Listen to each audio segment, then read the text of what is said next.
ॐ नमो भगवते रुद्राय। श्रीखण्डराजस्तोत्रम्। श्रीशङ्करावतारोऽयं खण्डराजो महामतिः। तस्मै महालशेषाय मणिमल्लारये नमः।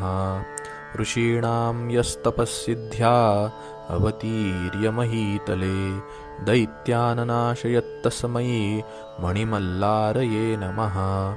यो वेदमयमास्थाय महाश्वमपराजितं जघने दैत्यरिपुंस्तस्मै मणिमल्लारये नमः।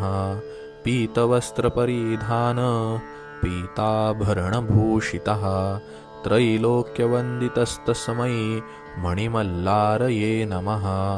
मार्गशीर्षे महामासे प्रत्यब्दं यन्महोत्सवः योऽभीष्टदो विभुस्तस्मै मणिमल्लारये नमः।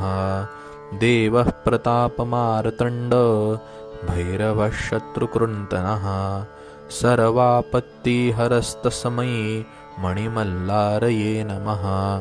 खण्डराजप्रसीद त्वं सर्वापत्तिमपाकुरु पाहि मां त्वं प्रभो तुभ्यं मणिमल्लारये नमः।